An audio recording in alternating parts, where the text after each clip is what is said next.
അല്ല, കിടിലൻ. ആദ്യം ഒരു വട്ടം വരയ്ക്കുക, ചെറിയൊരു സ്ട്രോക്ക് കൊടുക്കുക, എന്നിട്ട് ഇത് ഡ്യൂപ്ലിക്കേറ്റ് ചെയ്ത് ഒരു കോപ്പി ഉണ്ടാക്കി അതിൻ്റെ സ്ട്രോക്ക് മാറ്റി ഫില്ലാക്കുക. ഇഷ്ടമുള്ള നിറം എടുക്കാം. ഇനി ഷേപ്പിൽ പോയി ഫ്രീ ഫോം ഷേപ്പ് എടുത്ത് ഒരു വര ഇങ്ങനെ, ഒരു വര ഇങ്ങനെ, എസ്കേപ്പ് ഞെക്കിയാൽ ഫ്രീ ഫോം അവസാനിപ്പിക്കാം. നമ്മുടെ ടിക്ക് റെഡിയായി. സെലക്ഷൻ പെയിൻ എടുത്ത് ഇതിൻ്റെ ഓർഡർ ഒന്ന് മാറ്റാം. ഏറ്റവും മുകളിൽ ടിക്ക് മാർക്ക്, പിന്നെ സ്ട്രോക്ക്, പിന്നെ ഫിൽ. ഇനി അനിമേഷൻ പെയിൻ എടുത്ത് ആദ്യം ടിക്കിനൊരു വൈപ്പ് കൊടുക്കാം, നമ്മുടെ ബോർഡർ അല്ലെങ്കിൽ സ്ട്രോക്കിന് വീല് കൊടുക്കാം, നമ്മുടെ ഫില്ലിന് ഒരു ഫെയ്ഡ് അനിമേഷൻ കൊടുക്കാം. സമയം ഇവിടെ ഓരോന്നിനും അനുയോജ്യമായി സെറ്റ് ചെയ്യാം.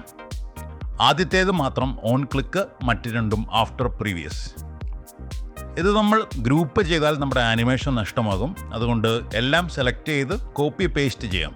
അല്ലെങ്കിൽ കൺട്രോൾ അമർത്തി ക്ലിക്ക് ആൻഡ് ഡ്രാഗ് ചെയ്യാം. അങ്ങനെ ഡ്യൂപ്ലിക്കേറ്റ് ചെയ്ത് വീണ്ടും വീണ്ടും ഉപയോഗിക്കാവുന്നതാണ്.